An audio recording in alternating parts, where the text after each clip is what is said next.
Thank you for your kind introduction. It's a pleasure to be here.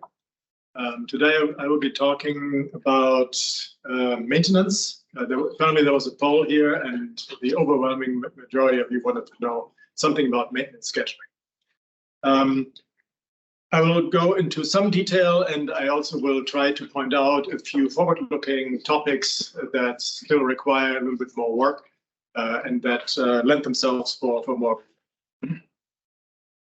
So maintenance definition is really, the activities and the work of getting or restoring some machinery into a condition in which it is able to operate at full level of performance. So I just wanted to put that out there. We're all done. Now, the goal really is to run the system at the required safety. That's what regulatory bodies really worry about. With optimal performance and minimal cost, which is what operators worry about. And why is maintenance necessary? Well, stuff breaks. As soon as you turn something on, and sometimes even without turning it on, it starts to age, it starts to corrode, it starts to wear, and at some point you have to do something to make it still run at optimal performance, or to fix it and repair it. Now, there's different kind of strategies, and strategy one is to do no maintenance. How can you get away with that? Do you have any ideas? Like a coffee machine. Like a coffee machine. Okay. So you just you just let it break and then throw it out and buy a new coffee. Okay.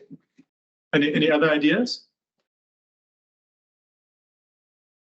Really not so important, so you could wait until it fails and just replace it. Okay.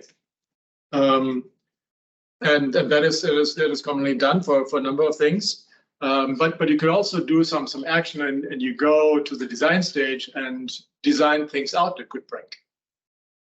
So it's a little bit like cheating, because we're talking about maintenance, and here we talk about how to avoid it. But I really would like to get the thinking going. How do we think about operational concerns during the design process? And sometimes you can get away with figuring out how not to do it during the design.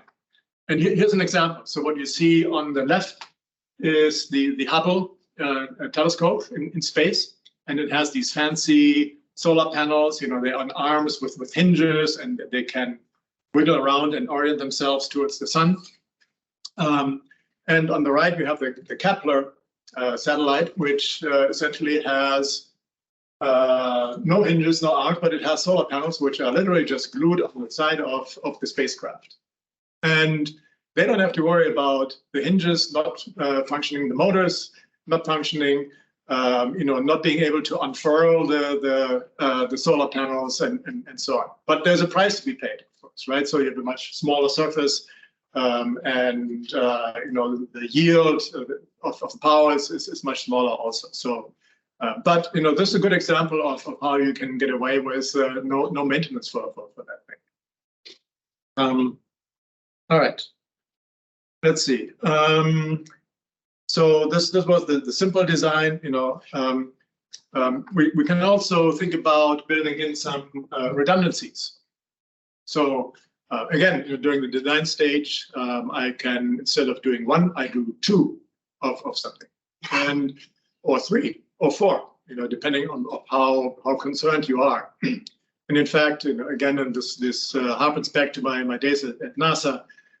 They have sometimes quadruple redundancies for certain things that are important.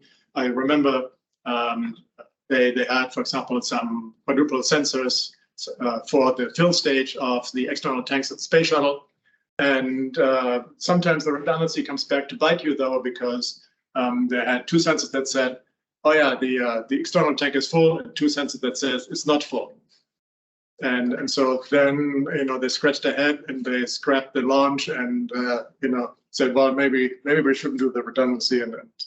But anyhow, for many must-work functions, and these are the environmental controls and life support systems. They actually have at least two of these things that are listed here: water reclamation, oxygen generation, carbon dioxide removal, temperature humidity control, pressure control. These are things on the International Space Station that just need to work to have people survive there.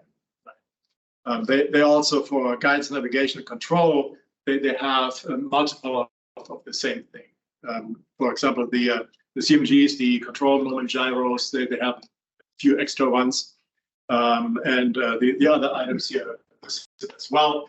The picture there is one of those, the CMGs. These are massive things. They weigh 700 kilos or so, and as it turns out, they fail. They have been failing frequently. It's sort of embarrassing.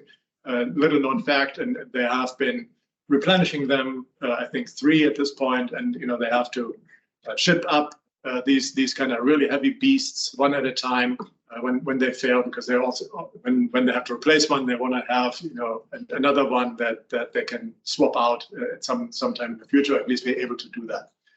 So moving more closely to our world for aviation, I just wanted to bring up ETOPS just for a second. Does anybody know what ETOPS means? All right. So that, there's somebody. Extended twin operation. All right, excellent. Extended range twin engine operations performance standard. So fundamentally, it's a combination of redundant capabilities that describes how whether your aircraft is certified to fly over open waters.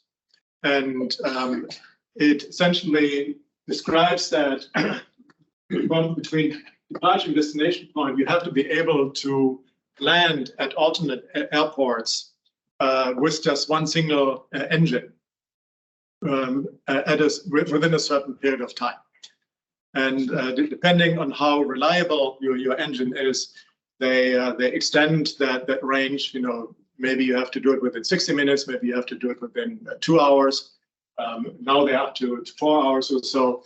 But the point is that's why we have been seeing aircraft with 2 engines, 3 engines, 4 engines of old that have been doing the transatlantic flights because they have the requirements from regulators to, and they require you to have the kind of redundancy on there, because they didn't, they wanted to make sure that people were not imperiled.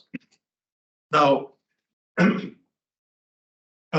moving more closely to actually doing something, and another strategy is to minimize the impact of degradation or faults, right? So there is a whole bunch of different policies based on impact and cost that you can and should consider, and there really is no one size fits all, because you have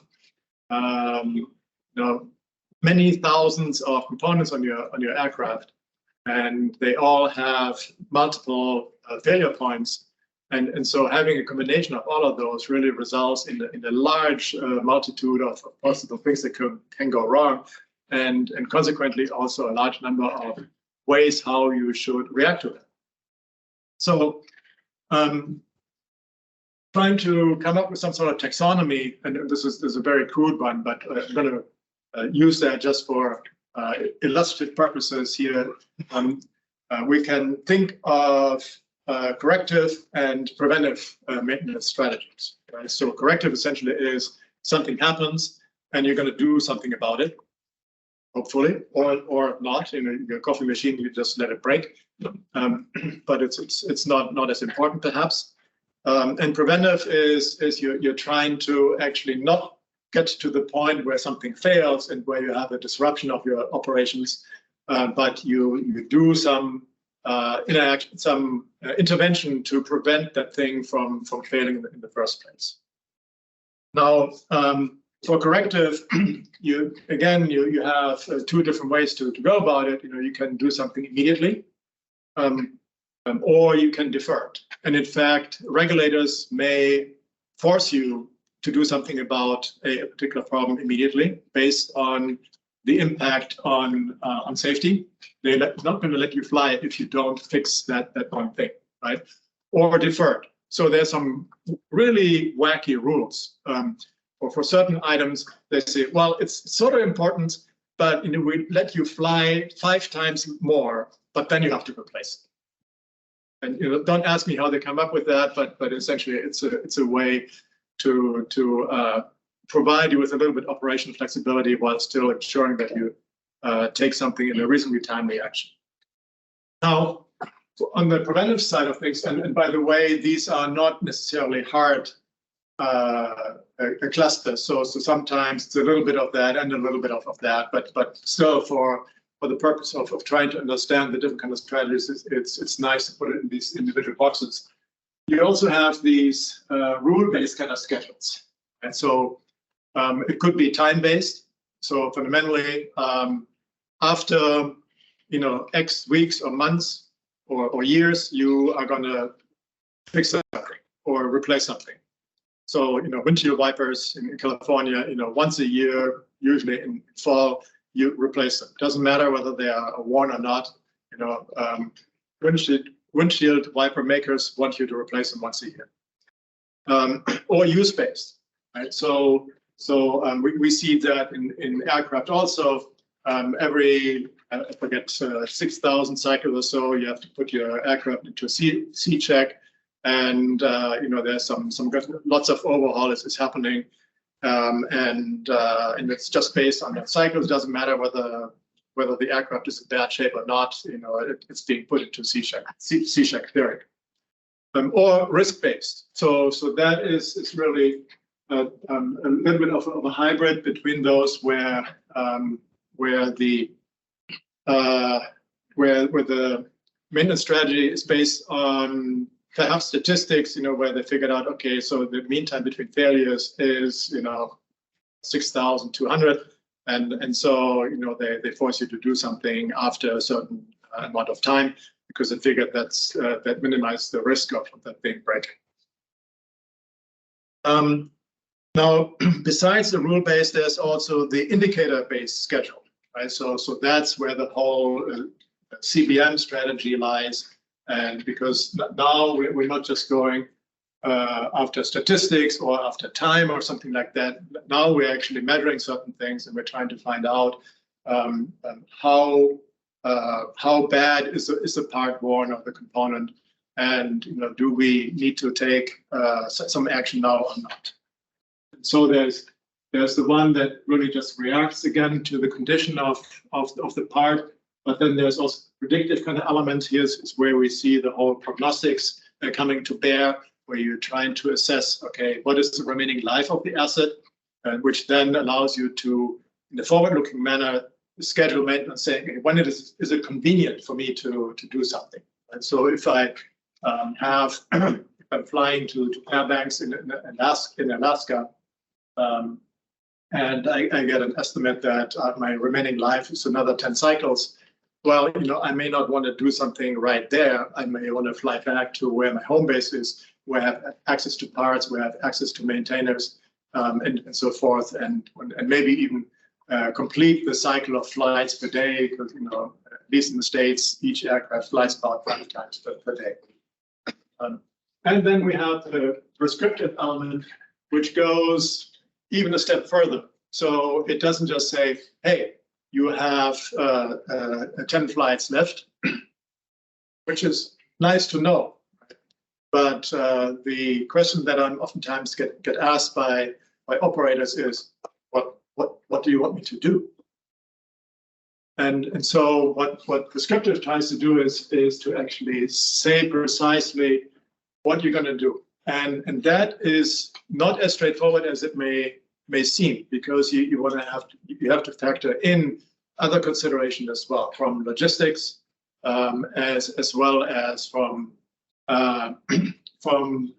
your fleet availability standpoint, and so on. And I'm going to go into that in just a second as well. And there is a lot of opportunity to optimize your action and a lot of opportunity to write PhD theses on as well. And finally, here we have the maintainer, here we have the system, and the strategy really is one of mission survival. And this is what I call a need-driven schedule, where we place the redundancies that I mentioned earlier, and which fundamentally is just a way to delay your or defer your maintenance, because at some point, even if something is broken, you have to do something, right? So when we had that extra control moment gyro break, at some point it does get replaced, but immediately we don't have to worry about it.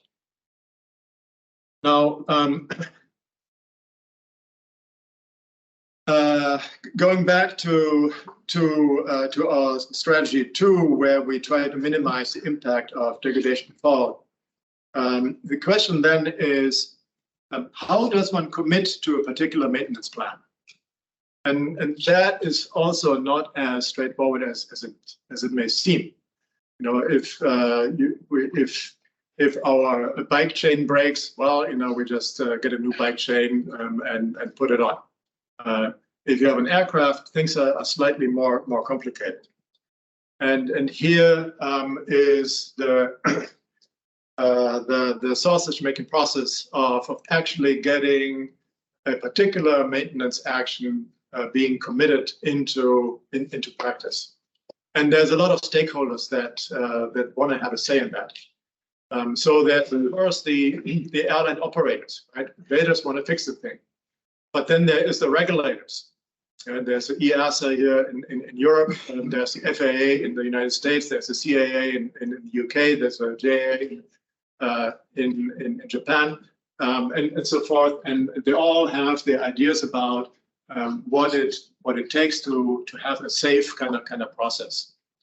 There's also various types of policies that need to be considered, and so then we have various industry groups that have to agree to the process, and so it goes in circles. And and this is what comes out of that is really some maintenance recommendations board, and they come up ultimately with a report that then gets turned into a maintenance plan as we worked over. Ultimately, it gets into operations, and then you see whether it actually works, and if it doesn't, it goes back into the hopper, and then we start over, or at least we make improvements. So, and I'm bringing that up because while that is standard practice for a lot of stuff that is already on there, if we are interested in getting CBM realized, we have to play by these kind of rules. Any kind of thing that has to be replaced has to go through that, and so that is super tedious. But we are making progress on that, but this is the rules that we have to follow. Now, the process here then can be further been broken down into. First of all, you have to do your own cost-benefit analysis. Figure out what does it actually make sense to do CBM on that part. And if the return on investment is not favorable, well, we can stop right there. We don't have to ruffle any further feathers. But if that comes out positive, then we have to make everybody else happy. So you have to do some sort of safety and hazard analysis. And you have to follow all these kind of processes that need to be assured to make the regulators happy. And you have to convince all these different panels that the system is safe, and you have to develop a sustainment plan, and ultimately you field it, and everybody's happy. But this is just to say that we think of it as a very straightforward and easy way to convince people that that makes sense. but that is not so. It is super tedious. Now, moving now forward to, or if we assume that we have worked out the process in the previous plan, what are the different indicators of our indicator-based schedule? Right. So this is a flow chart that most of you are familiar with, which is you have some raw sensor data. You do some sensor validation, make sure that the information that you get actually is legit. And that you don't just have or that you don't have bad sensors in the information stream. You extract some good features, and at the first level, you do some anomaly detection to figure out whether there's anything out of whack. Then you go one step further to figure out what is the root cause of the problem. Right, so that requires a little bit more analysis. Then you go a step further and say, okay, now that I know that there's a fault. At what point does the failure occur? Because the fault may be just that something is out of whack for a particular component. I know what the fault mode is, but it is still within the specs for functional operation. But I can follow that to determine what is the remaining life until it falls outside of this functional specs, and that's what prognostics does. And then, of course, as the last element, we want to do something about it, have some fault accommodation, and that then says what the recommendation action is, which is to have a sort of maintenance plan. Now, having a good maintenance plan, as I alluded to earlier, has to factor in all kinds of different elements again. And so it's not just take your bicycle chain and put it on. You have to figure out, well, do I actually have an extra bicycle chain? Right? If I don't have one, I have to go to the store and figure out whether they have one. Well, they may not have one, and maybe I'm back order. And so this is essentially where the supply chain elements come in. I have to figure out what is the lead time for my parts. If it takes 3 weeks to actually get that thing, well, it doesn't make sense to pull the engine off right now because it's just going to sit 3 weeks in the shop. So I need to factor that in. I also need to factor in which parts I should replace once the engine is off, because it costs me a large amount of money to take it off. And while it's off, maybe I should also check the oil or something like that. I also need to consider what is my shop loading. So what you see up there in the upper left-hand corner is a shop of a CFM 56 engine line. And they're all quite busy. And maybe they have 5 more engines standing outside the shop. And adding another engine to the end of the line means that engine is not going to be maintained for another 2 weeks. So, that I should factor that in before I pull the engine off. And that is part of that decision making of when precisely to do maintenance. On the other hand, if I have these guys all just playing cards, have nothing to do, then my decision of when to do maintenance might be quite different. And then, of course, there's operations. So they are worried about delays and cancellations because that is the bottom line of their operations. We really want to avoid that, and it really ticks the customer off. Next time maybe they don't fly KLM. Maybe they fly some other airline. We don't want that. How to reduce that? But as a large airline, I have many aircraft, and so they all have different states of health, and scheduling maintenance for them is a tricky thing, in particular if I consider all the other elements as well. So there's different objectives and different constraints that I have to consider when I come up with a maintenance plan, not just for this one bicycle chain, but for my fleet of bicycles. So plan then, going maybe a little one or scratching a little bit further on that. is defined as a detailed proposal for doing or achieving something. And for the purpose of what we're talking about here, it's described by an asset, which is an aircraft. It is also described by how many parts I want to repair or replace, and then ultimately what mission to assign this asset to. In the commercial world, it would be just certain types of flights to bring passengers from A to B, and then also the route that the aircraft takes over the day. And in the military domain, it might be different kinds of types of missions. It could be a reconnaissance mission, it could be a scouting mission, it could be some other types of missions. And there's also some times when you want to do that. And so the plans then are described by identifying for this aircraft, which is the tier number, which you assign to a type of mission, and you have a specific type of repair plan, which is just identified by that number. Now, if I want to then come up with the best course of action, I really need to somehow integrate all that information.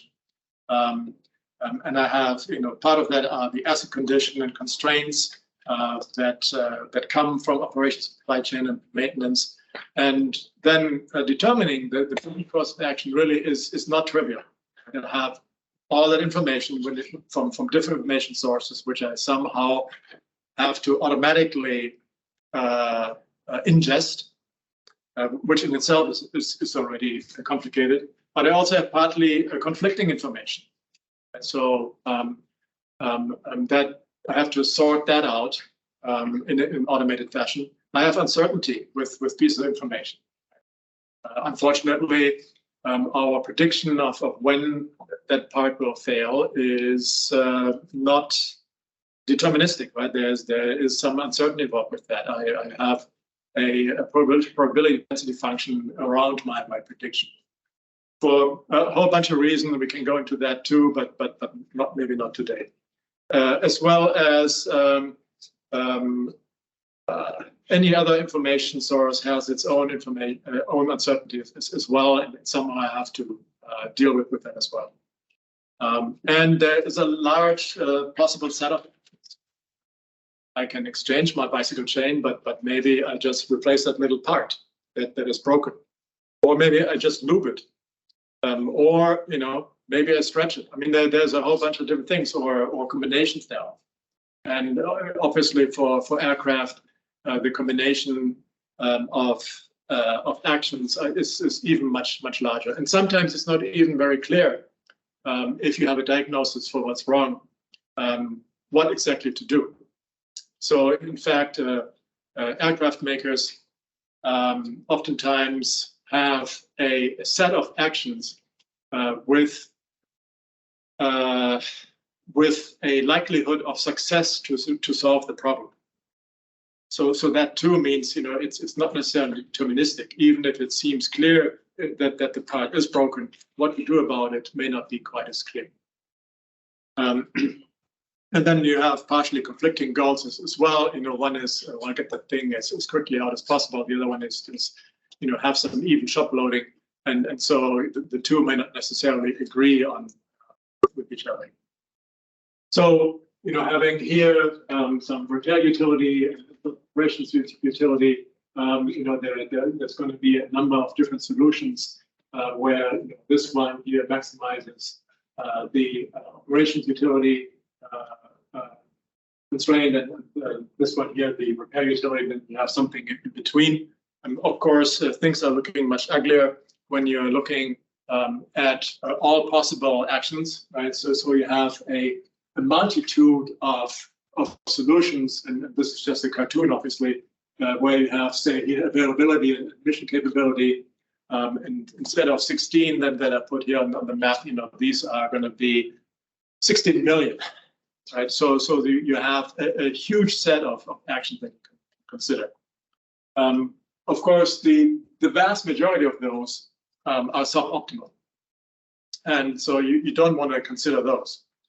And that's what this process does, right? So you're looking for the best solution, and the best solutions are just situated here on the Pareto frontier, which essentially is a trade-off between these two axes. And this is just a projection of two axes. In reality, you have many more dimensions that you want to optimize over. So what we then need is some sort of decision support tool that helps us to come up with a sound decision. And that's tricky because humans are not good at making decisions in a 17-dimensional space. So we oftentimes can deal with 2D is easy. We can put it on a piece of paper, and we can make a decision there. 3D, we already challenged. 4D, 5D and 17. We're just overwhelmed by that. But that's the number of dimensions that we oftentimes have in these kind of situations.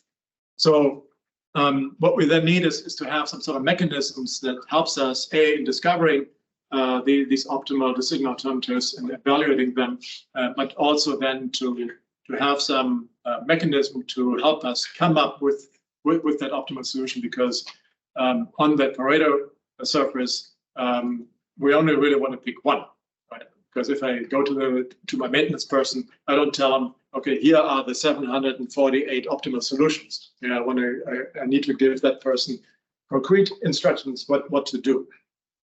And so that's tricky. Here is one way how we implemented that a while ago.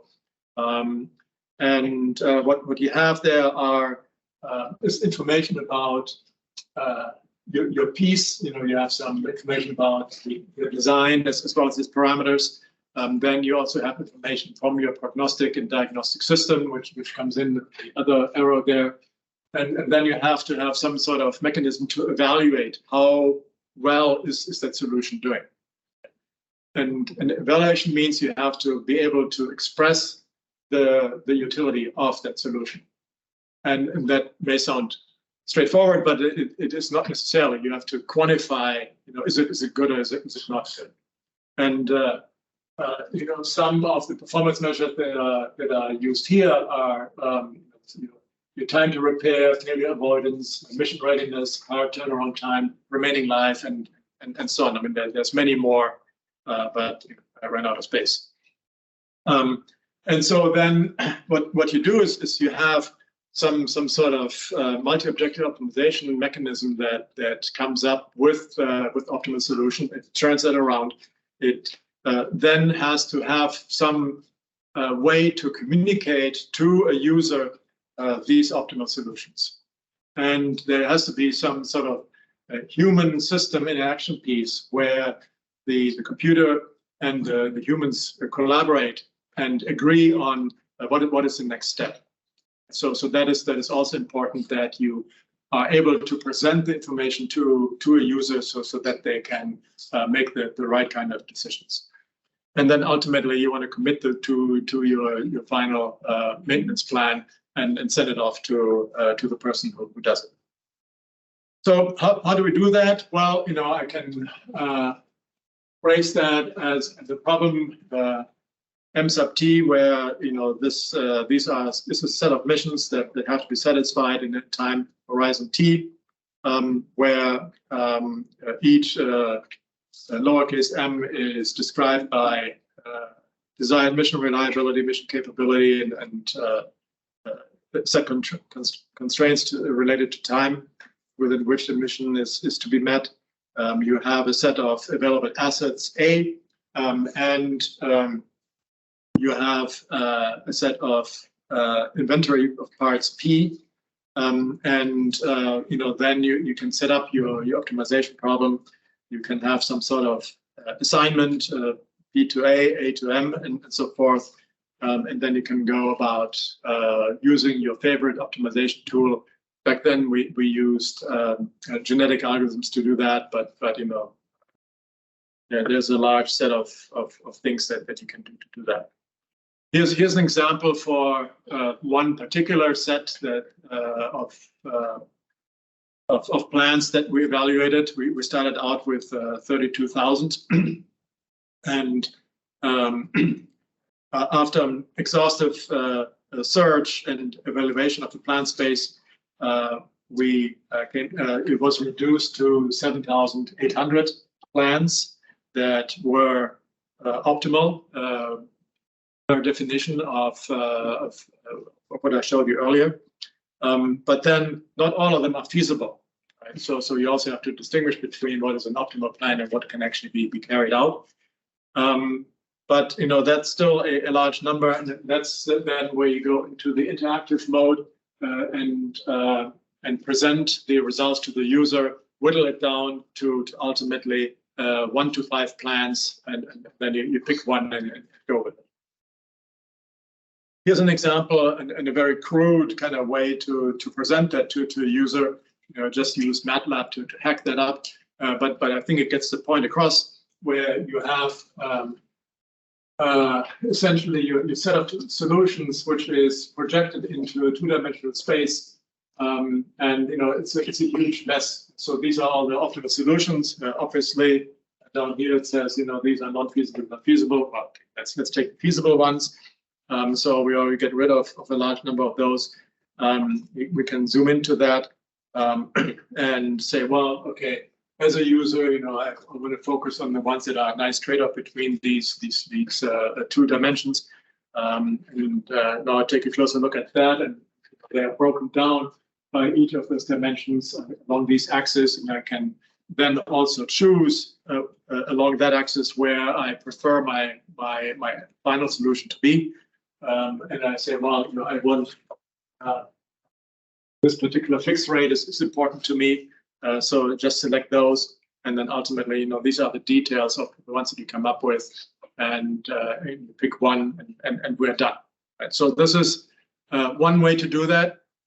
Doesn't have to be that way. Obviously, this is pretty primitive, but it still gets the point across that you have to interact with the user to accomplish that.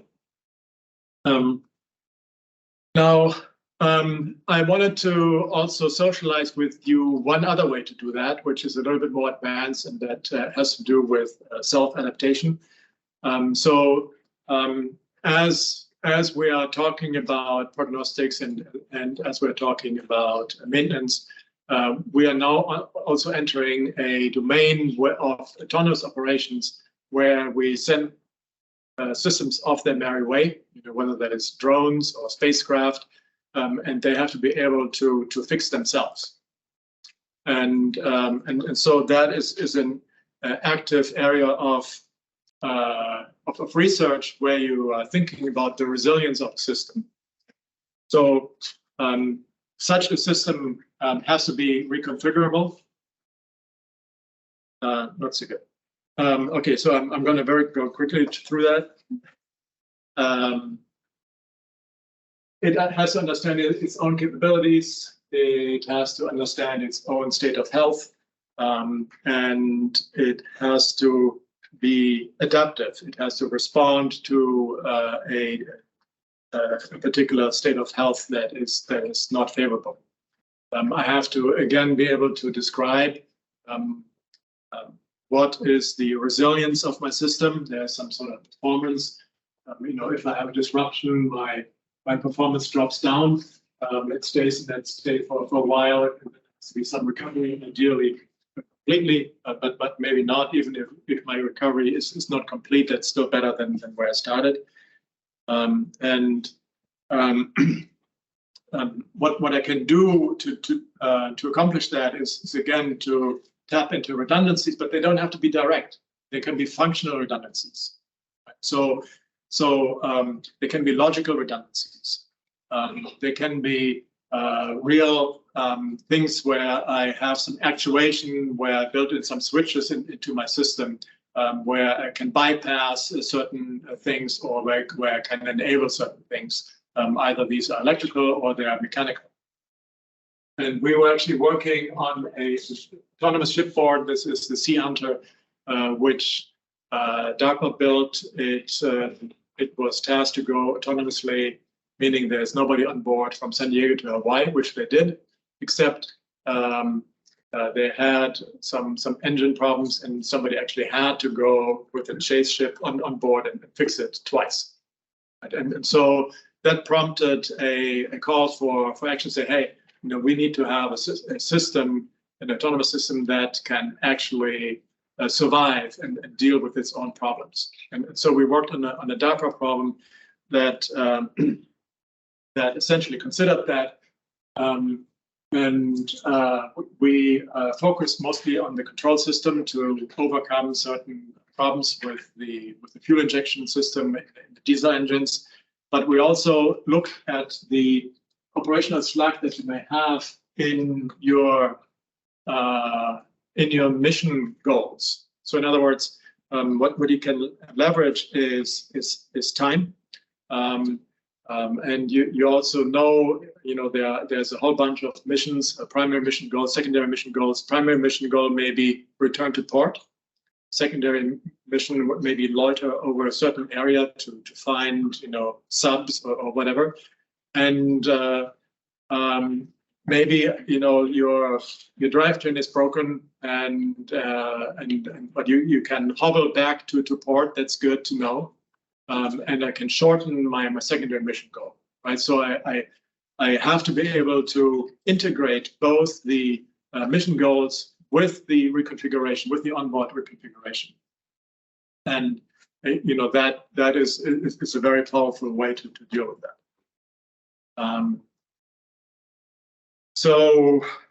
This is a system that we built. There's lots of machine learning in there. There's also some physics in there. Then optimizer with which uses our own version of EDDL to modify plans. And just going back to maintenance policies, there is a large number of different things that can be done and that are done. So there is no one size fits all. All these are being considered. Some less so. The more we go to the right, the less they are currently being adopted. But they are being integrated. And in particular, we also need to consider that for more complex, for more costly components and subsystems, these kind of things are justified. If you have a really cheap, unimportant thing, you don't want to do that because it's going to, cost you the development of a model and a system to fix it, and it doesn't make sense. So again, the cost benefit has to pan out. So let me stop here just with a couple of concluding remarks. To fix or not to fix really depends on a whole bunch of factors. Cost benefit I mentioned a couple of times. I also mentioned that most maintenance policies are used in aerospace settings.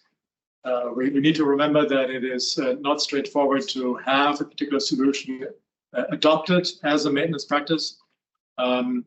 And on the research front, we still are whittling away on the prescriptive maintenance policy, which really is not just saying, oh, here's information.